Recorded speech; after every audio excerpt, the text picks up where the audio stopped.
게베클리 태페에 관한 미스테리. 안녕하세요, 미스테리함 인사드립니다. 혹시 여러분들은 지구가 리셋되었다는 것을 믿으시나요?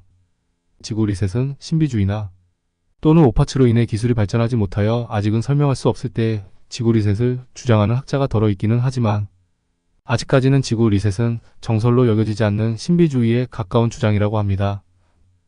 분명 세계 곳곳에서는 지구의 오래된 초고대 문명의 흔적이 차고 넘쳐남에도 어찌하여 그것을 인정하지 못하는 것일까요? 음모론자들의 말에 빌리자면 다윈의 진화론을 주장하므로 이 지구를 좌지우지할 수 있는 세력이 파워를 얻고 있는데 그것을 송두리째 부정하는 지구 리셋을 주장하게 된다면 자신들의 파워를 모두 잃기 때문에 죽기 살기로 막는다는 글을 본 것도 같습니다.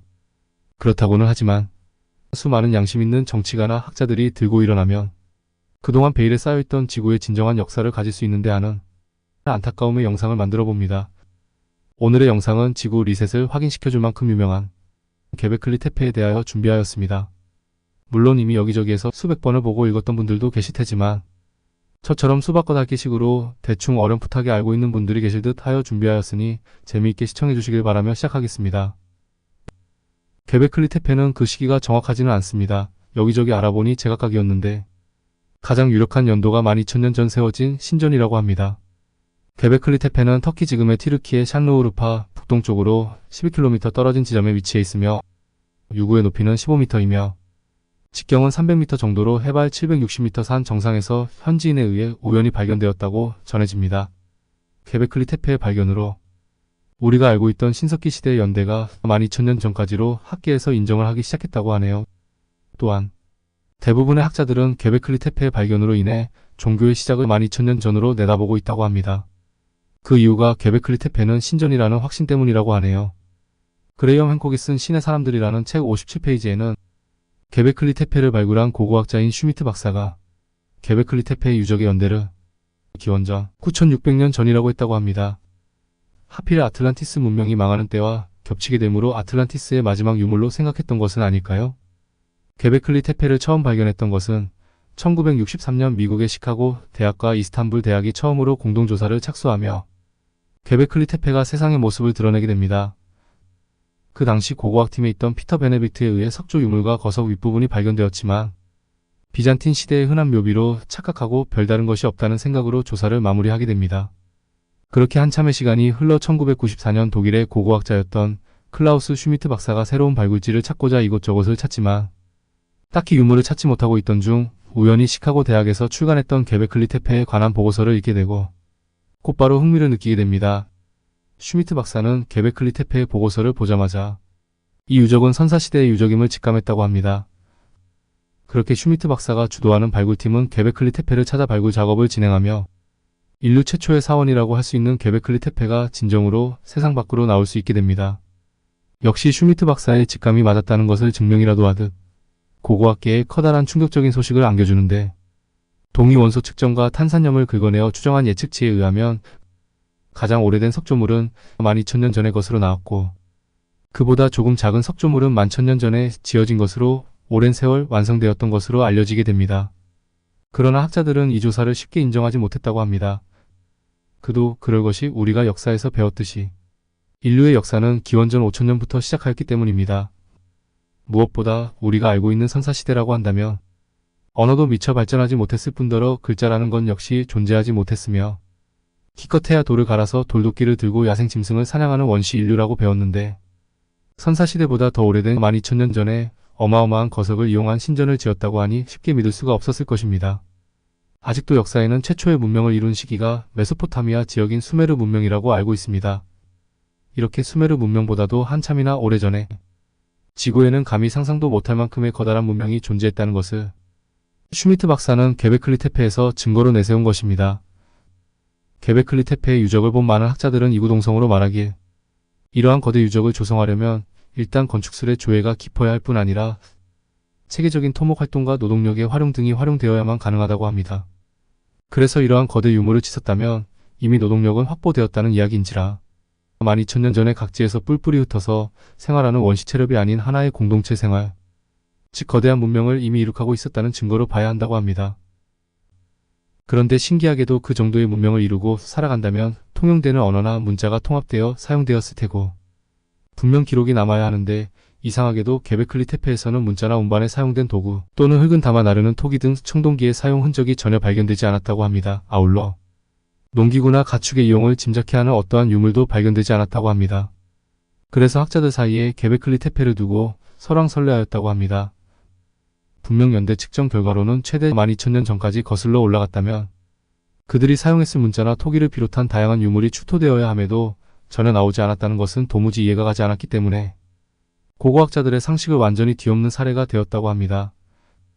게베클리 테페의 예상 전체 면적이 9만 제곱미터로 알려져 있는데 이는 축구장 12개의 넓이라고 합니다. 이제 고작 10%밖에 조사가 이루어지지 않았다고 하니 좀 더 발굴을 지켜봐야 할 것 같습니다. 게베클리 테페에는 유독 알파벳 T자 모양의 거대한 돌기둥이 많이 세워져 원형을 이루고 있는데 이러한 구조물이 자그마치 20여 개나 된다고 합니다. 원형 한 곳에만 거대한 돌기둥이 200개가 넘게 세워져 있고 그중 가장 큰 것은 높이가 5.5m에 최대 무게가 50톤에 이른다고 합니다. 피라미드 건설도 마찬가지겠지만 12,000년 전 원시인들이 과연 어떻게 이렇게 크고 거대한 돌들을 옮겼으며 그것도 20개나 되는 원형의 신전을 만들었을까요? 고고학자들은 하나의 사원을 건설하기 위해 최소 500명 이상이 동원되었을 것으로 추정한다고 합니다. 더욱이 미스테리한 것은 그냥 네모 반듯한 거대한 돌만 옮겼다고 해도 미스테리일 텐데 T자 모양으로 일일이 깎은 뒤 그곳에 조류, 파충류, 곤충 등 각종 생물들을 조각하여 새겨 넣었다는 것이 더욱 미스테리합니다. 학자들이 처음 게베클리 테페에 세워진 기둥을 보며 깜짝 놀랐던 것은 그 당시 어떻게 그토록 정교한 조각을 할 수 있었느냐는 것이라고 합니다. 우리가 역사에서 배웠듯이 초창기 인류의 조각품들을 보면 그냥 진흙으로 대충 지식여서 유치원생들이 만든 것처럼 사람이면 사람 형체 비슷하게 만드는 것들이 고작이었기 때문에 12,000년 전의 조각품이라고는 전혀 상상할 수도 없는 수준 높은 조각에 혀를 내둘렀다고 합니다. 그리고 덧붙여 아직도 게베클리 테페에서 사용된 도구가 출토되지 않아 정교한 조각을 했던 도구가 어떤 것인지도 의문이라고 합니다. 이것이 끝이 아니었습니다. 게베클리 테페 기둥에서는 천체의 움직임까지 새겨 넣은 것으로 보이는 조각도 있었는데 만일 정말로 그들이 종교의식이나 농사를 짓기 위한 천체의 움직임을 제대로 알고 새겨 넣을 정도였다면 우리의 기존 상식을 완전히 벗어났을 뿐 아니라 새로운 역사를 다시 수정해야 할 것이라고 합니다. 아직까지 발견돼야 할 부분이 많이 남아있으니 좀 더 발굴하다 보면 진짜 게베클리 테페의 모습을 찾게 되겠지만 아직까지는 슈미트 박사를 비롯한 수많은 학자들은 게베클리 테페 근처에서 발견되는 사슴과 가젤의 뼈로 이는 참배자들이 곡물로 바쳐진 것을 보고 게베클리 테페는 종교의 성소였을 것이라고 합니다. 게베클리 테페에 대한 미스테리는 보통 농경생활로 시작하여 도시가 세워짐으로 신전이 세워지는 순서이지만 그와 반대로 먼저 신전이 세워지고 그 주위로 사람들이 모이면서 농업이 발달하면서 집단 생활을 했을 가능성이 있다고 합니다. 이렇게 게베클리 테페에 관련한 의문점은 대부분 해결되지 않은 상태라고 합니다. 처음부터 왜 그곳에 사람들이 모이게 되었으며 몇 명이 게베클리 테페 건설에 참여하게 되었는지와 건설에 사용된 도구는 도대체 어떤 도구였는지 무엇 하나 제대로 밝혀진 것이 없다고 하네요. 게베클리 테페에 관련한 수많은 미스테리 중 가장 이해가 안 되는 부분은 시간이 지날수록 건축 기술이 점점 퇴보했다는 점입니다. 12,000년 전에 발견된 돌조각품들은 전문가 수준의 높은 수준을 자랑했지만 이후에 만들어진 돌기둥들에서는 그에 못 미치는 갈수록 엉성해지고 크기도 작아지므로 처음과 많이 비교되는 수준의 조각들이었다고 합니다. 보통 기술이란 미래로 갈수록 발전하는 것이 당연시 되는지라 게베클리 테페의 건축이 시간이 흐를수록 퇴보되었다는 것은 커다란 의문점이자 최대의 미스테리가 아닐까 합니다. 게베클리 테페의 미스테리는 또 있었는데 12,000년 전부터 건설되기 시작했던 게베클리 테페는 4,000년간 건축이 이어지다 기원전 8,000년경에 건축이 멈춘 채 완전히 버려졌던 것으로 밝혀졌다고 합니다. 이뿐만이 아니라고 합니다. 보통 신전이나 유적지들을 보면 대체로 천천히 시간을 두고 퇴색되거나 리모델링식으로 다시 사용되기도 하는데 이 게베클리 테페는 누군가 억지로 파묻은 흔적이 있다는 것입니다. 서서히 침식되거나 하는 것이 아닌 한 번에 흙을 산더미로 덮어 자취를 완전히 없애버리려 했다는 것입니다. 이러한 다양한 미스테리가 존재하는 게베클리 테페는 많은 음모론자들에 의해 지구 리셋이라던가 외계인을 신으로 모시는 신전이었으나 외계인들이 지구를 떠나게 되면서 그 신전을 없애고 떠났다는 등 많은 루머들이 떠돌고 있다고 합니다. 이제 고작 10%밖에 발굴이 안 된 게베클리 테페는 완전한 발굴이 이루어지려면 앞으로도 70년이라는 긴 세월이 필요하다고 하는데 하루빨리 기술이 발전하여 좀 더 발굴 시기가 앞당겨졌으면 좋겠습니다. 그렇게 된다면 진짜 지구 리셋이 맞았는지, 아니면 우리가 미처 알지 못했던 아니, 잘못 알고 있었던 인류의 역사를 제대로 바로 세울 수 있지 않을까 하는 생각을 하며 오늘의 영상은 이만 마치도록 하겠습니다. 감사합니다.